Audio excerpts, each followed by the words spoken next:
Contract marriage ഭാഗം 58 written by rose. ഉടുത്തിരുന്ന സാരിയുടെ മുന്താണി കുറച്ച് ഒതുക്കിപ്പിടിച്ചു. കൈ രണ്ടും കൂപ്പി മഹാദേവന് മുന്നിൽ നിൽക്കുമ്പോൾ അവളുടെ കണ്ണുകൾ നിറഞ്ഞു. ഹൃദയം അചഞ്ചലമായ ഭക്തിയിൽ നിറഞ്ഞു. എത്ര നന്ദി പറഞ്ഞാലും മതിയാവാത്ത പോലെ. കണ്ണുകൾ നിറഞ്ഞൊഴുകി. ജീവിതത്തിൽ ആഗ്രഹിക്കാതെ വന്നു ചേർന്ന പലതും ഇന്ന് തൻ്റെ ജീവനും ജീവിതവുമായി മാറിയിരിക്കുന്നു. പൂർണ്ണമായും ഒറ്റപ്പെടുത്ത് പോയടത്തു നിന്ന് കൈപിടിച്ചുയർത്തി തന്നെ സ്നേഹിക്കാൻ ഇന്ന് തനിക്ക് ചുറ്റും ഒരുപാട് ആളുകളുണ്ട്. സൗഭാഗ്യങ്ങൾക്ക് നടുവിലാണ് ഇപ്പോൾ തൻ്റെ ജീവിതം. അതിനേക്കാൾ സ്നേഹം കൊണ്ട് തൻ്റെ ഹൃദയത്തോട് ചേർന്നൊരുവനും. അടുത്ത് നിൽക്കുന്നവനെ അവളൊന്ന് പാളി നോക്കി. കണ്ണടച്ച് നിൽക്കുവാണ്. അവനെ കാണും തോറും അവനോടുള്ള സ്നേഹം നുരഞ്ഞു പൊന്തി മനസ്സിൽ. തനിക്ക് കിട്ടിയ ജീവിതം കാണാൻ അമ്മയില്ലാതെ പോയെന്നുള്ള സങ്കടം മാത്രമേ ഇപ്പോഴുള്ളൂ. എന്തേ? കണ്ണ് തുറന്നതേ കാണുന്നത് തന്നെ തന്നെ നോക്കി നിൽക്കുന്നവളെയാണ്. അവളുടെ മുഖത്തൊരു ചിരിയുണ്ട്. എന്താ, പ്രാർത്ഥിക്കുന്നില്ലേ? പ്രാർത്ഥിച്ചു. ഇടയ്ക്കെന്തോ ശിവേട്ടനെ കാണാൻ തോന്നി. അതാ കണ്ണ് തുറന്ന് നോക്കിയത്. അതിന് ഞാനെങ്ങും പോയില്ലല്ലോ, ഇവിടെ തന്നെയില്ലേ നിൻ്റെ അടുത്ത്. ഉണ്ടെങ്കിലും എന്തോ എനിക്ക് കാണാൻ തോന്നി, അത്ര തന്നെ. ഭദ്രയുടെ വയറിലെ മുറിവെല്ലാം മാറി അവൾ പൂർണ്ണ ആരോഗ്യത്തോടെ നടക്കാൻ തുടങ്ങിയിട്ട് ഇപ്പോൾ കുറച്ച് ദിവസം കഴിഞ്ഞു. ആദ്യമായി പുറത്തേക്കിറങ്ങുമ്പോൾ ആദ്യം തന്നെ മഹാദേവനെ കാണാൻ വരണമെന്നായിരുന്നു അവളുടെ ആഗ്രഹം. അതുപോലെ തന്നെ അവൾ ഇന്ന് വന്നിരിക്കുകയാണ്, നന്ദി പറയാൻ കൂടി. ആദ്യത്തെ യാത്ര അത് തൻ്റെ ഇഷ്ടദേവനോട് നന്ദി പറയാൻ. മരണത്തിൽ നിന്ന് തനിക്കൊരു പുനർജന്മം നൽകിയതിന്, സ്വപ്നം കാണാൻ പോലും യോഗമില്ലാത്ത ഒരാളെ പ്രാണനാക്കി മാറ്റിയതിന്, അവൻ്റെ കുടുംബം തൻ്റെയുമായി മാറിയതിന്, എല്ലാത്തിനും അവൾക്ക് ഒരുപാട് നന്ദി പറയാനുണ്ടായിരുന്നു. ഭദ്രേ, ശിവൻ്റെ വിളി കേട്ടാണ് അവളുടെ നോട്ടം അവനിലേക്ക് പോയത്. നമുക്ക് കുടുംബക്ഷേത്രത്തിൽ വെച്ച് കല്യാണം കഴിക്കാം. അവൾ അതിന് തലയാട്ടി. ആരും ചോദ്യം ചെയ്യണ്ടെന്ന് കരുതി ശിവൻ ആദ്യമായി അവളെയും കൂട്ടി വന്ന അവൻ്റെ വീട്ടിൽ നിന്ന് കുറച്ച് അകലെയുള്ള അമ്പലത്തിലേക്കാണ് ഈ തവണയും വന്നത്. അവനും അവിടെ ഒരുപാട് പ്രിയമുള്ളതായി മാറിയിരുന്നു. ഒരു തവണ വന്നു പോയതോടെ തൊഴുതിറങ്ങുമ്പോൾ അവൻ്റെ കൈക്കുള്ളിലായിരുന്നു അവളുടെ കൈ. കഴിഞ്ഞ തവണ നമ്മളിവിടെ വന്നപ്പോൾ 2 പെൺകുട്ടികളെ കണ്ടില്ലേ? നമ്മളോട് വന്ന് സംസാരിക്കുകയൊക്കെ ചെയ്ത ശിവേട്ടൻ്റെ കമ്പനിയിൽ പുതുതായി ജോലിക്ക് കയറാൻ നിന്ന 2 പേര്. അവരിപ്പോൾ നമ്മുടെ ഓഫീസിലുണ്ട്. അന്ന് കണ്ടപ്പോൾ തോന്നിയതുപോലെ തന്നെയാണ്, 2 ആളും നല്ല മിടുക്കികൾ. ശിവേട്ടൻ അവരെ കണ്ടോ? എന്നിട്ട് സംസാരിച്ചോ? നിന്നോട് ഞാനത് പറയാൻ വിട്ടുപോയതാ. ഇവിടെ വെച്ച് അവരെ കണ്ടതിന് പിറ്റേന്ന് തന്നെ ഞാൻ ഓഫീസിൽ പോയപ്പോൾ കണ്ടിരുന്നു. 2 ആളും ഓഫീസിൽ വെച്ച് എന്നെ കണ്ടപ്പോൾ സംസാരിക്കാനൊന്നും പക്ഷേ വന്നില്ല. അതെന്താ? എടി പെണ്ണെ, ഞാൻ അവരുടെ ബോസല്ലേ. പുറത്ത് വെച്ച് സംസാരിക്കുന്നത് പോലെയാണോ അകത്ത് കാണുമ്പോൾ? അവർക്കതൊക്കെ നന്നായി അറിയാം. അതുകൊണ്ട് അങ്ങനെ തന്നെ മാറി നിന്നു. ഓ, അങ്ങനെ. ഞാൻ ചോദിക്കണമെന്ന് പലവട്ടം കരുതിയതാ. എന്താ കാറിലേക്ക് കയറുന്നതിൻ്റെ കൂടെ?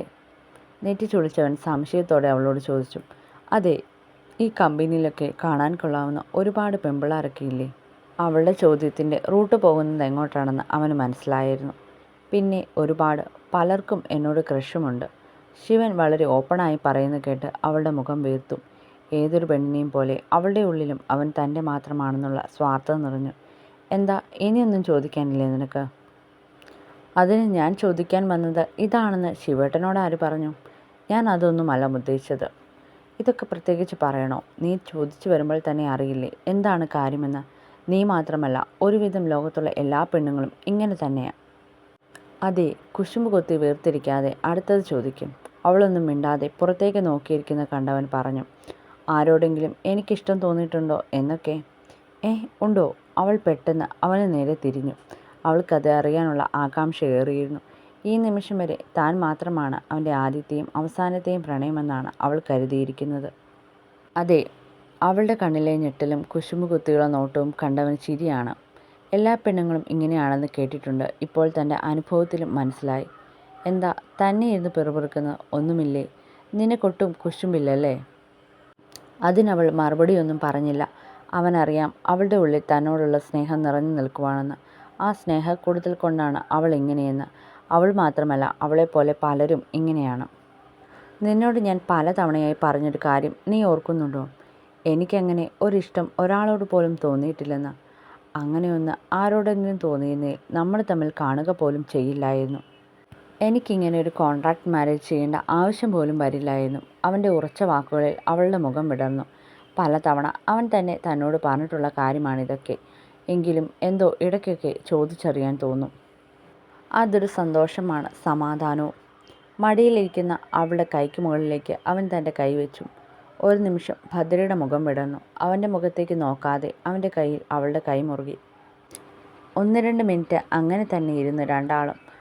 അമ്പല പരിസരമാണ്, പോകാം. അവൻ്റെ കൈകൾ സ്ഥാനം തെറ്റി നീങ്ങിയതും ഭദ്രയുടെ പിടപ്പോടെ പെട്ടെന്ന് പറഞ്ഞു, അതിനെന്താ, അകത്തിരിക്കുന്ന ആൾ എന്നേക്കാൾ വലിയ പ്രണയനായകനാണ്. പ്രണയത്തിൻ്റെ ഏറ്റവും വലിയ മാതൃകയാണ് പുള്ളിയുടെ പ്രണയം. ആൾക്ക് മനസ്സിലാകും നമ്മളെ, പ്രത്യേകിച്ച് എന്നെ. അതൊക്കെ എനിക്കും അറിയാം. തൽക്കാലം വണ്ടിയെടുത്ത് അലിയിൽ ഇവിടെ ഇരുന്നാൽ ശരിയാവില്ല. അവളൊരു കള്ളച്ചിരിയോടെ പറഞ്ഞതും ശിവൻ പെട്ടെന്ന് അവളുടെ കൈ വലിച്ചെടുത്തു. അവളുടെ കയ്യിൽ അമർത്തിയൊരു ഉമ്മ വെച്ച് കൊടുത്തതും ഭദ്ര പെട്ടെന്ന് കൈ വലിച്ചെടുത്തു. എല്ലാം ഒരു നിമിഷം കൊണ്ട് അവസാനിച്ചിരുന്നു. അവൻ കാറ് മുന്നോട്ട് നീക്കുന്നതുവരെ ശിവനെ അവൾ നോക്കിയില്ല. അവൻ്റെ കണ്ണുകൾ പക്ഷേ അവളിൽ തന്നെയായിരുന്നു. വീട്ടിലേക്കുള്ള വഴിയിലേക്കല്ലാതെ മറ്റൊരു വഴിയിലേക്ക് അവൻ്റെ കാറ് തിരിയുന്ന കണ്ട് ഭദ്ര ശിവനെ നോക്കി. നമ്മൾ വീട്ടിലേക്കല്ലേ ശിവേട്ട? അല്ല, പിന്നെ എവിടെ പോകുക? അമ്മയോട് പറഞ്ഞതുമില്ല. അതൊന്നും സാരമില്ല, അമ്മ ഇപ്പോൾ അറിഞ്ഞോളും. ഭദ്രയ്ക്ക് വീട്ടിൽ പറയാതെ പോകുന്നതിൻ്റെ ചെറിയൊരു ടെൻഷനുണ്ട്. അവരുമായി അടുപ്പത്തിലായതിൽ പിന്നെ എല്ലാ കാര്യങ്ങളും അവരോടും അവൾ പറയാറുണ്ട്. അറിയുകയോ? എങ്ങനെ? നമ്മൾ വിളിച്ചു പറയാതെ എങ്ങനെ അറിയാനാ അമ്മ? അതൊക്കെ പറയേണ്ടവർ പറഞ്ഞോളും. ശിവേട്ടൻ എന്തൊക്കെയാ പറയുന്നത്? എനിക്കൊന്നും മനസ്സിലാവുന്നില്ല. അവനൊന്ന് മൂളുക മാത്രം ചെയ്തു അവൾക്ക് മറുപടിയായി.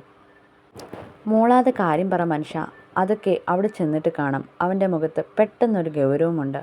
അതുവരെ ശാന്തമായി തന്നോട് സംസാരിച്ച ആളല്ല.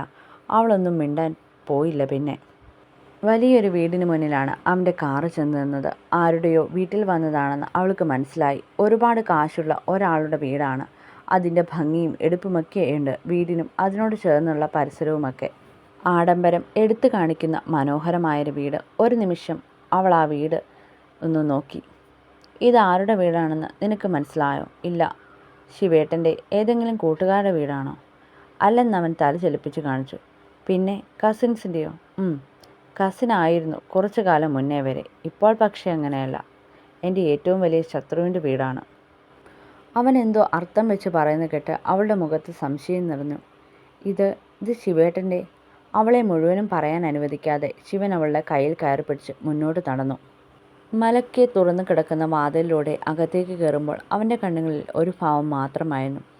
തൻ്റെ ശത്രുവിനെ മുഖാമുഖം കാണുക, അവരോട് ആദ്യം നേരിട്ട് സംസാരിക്കുക. യുദ്ധം തുടങ്ങും മുന്നേയുള്ള സമാധാന സന്ധിക്കല്ല. ചില കണക്കുകൾ ആദ്യം നേരിട്ട് പറയണം. ഇനി ഒരിക്കലും തനിക്കോ തൻ്റെ പ്രിയപ്പെട്ടവൾക്കോ നേരെ അവരുടെ നോട്ടം പോലും വീഴരുത്.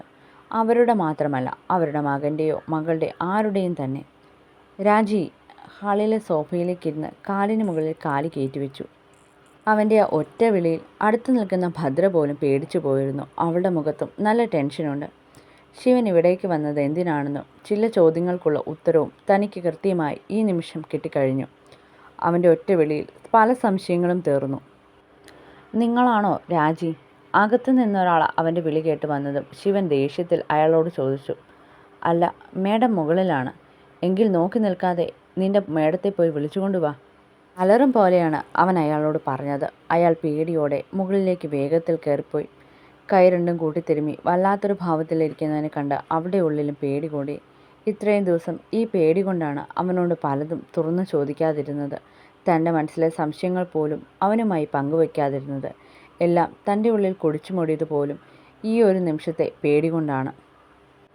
ചന്ദ്രികയിൽ നിന്ന് കൂടി അവനെപ്പറ്റി കൂടുതൽ അറിഞ്ഞപ്പോൾ മുതൽ ഭദ്രയ്ക്ക് പേടിയുണ്ടവനെ. പുറമേ കാണുന്നതിനേക്കാൾ ഭീകരമായ ചില സ്വഭാവ രീതി കൂടിയുണ്ട് അവന്.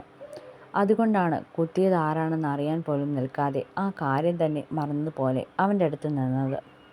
രാജിയെ തനിക്ക് സംശയമുണ്ടായിട്ടും അവനോട് അതേപ്പറ്റി ഒരു വാക്കുപോലും സംസാരിക്കാതിരുന്നത്. ശിവേട്ടൻ്റെ വീട്ടിലെ CCTV അന്ന് വർക്കല്ലാഞ്ഞത് കൊണ്ട് ആളാരാണെന്ന് കണ്ടുപിടിക്കാൻ അത്ര എളുപ്പവുമല്ല. എല്ലാം മനസ്സിലാക്കി തന്നെയാണ് അതൊരു അടഞ്ഞ കാര്യം പോലെ വിട്ടത്.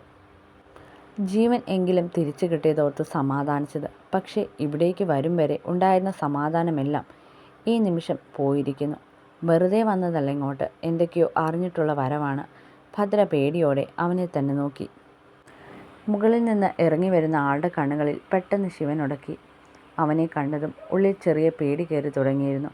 കൂടെ ഭദ്രയെ കൂടി കണ്ടതും അവനെന്താ അവളെയും കൂട്ടി ഇങ്ങോട്ട് എന്നൊരു ചോദ്യം അവരിൽ സംശയത്തോടെ ഉയർന്നു. തൻ്റെ ശത്രുവിൻ്റെ മുഖത്ത് കാണുന്ന പേടി നോക്കി കാണുന്നവൻ്റെ മുഖത്തും ഒരു പരിഹാസം നിറഞ്ഞു.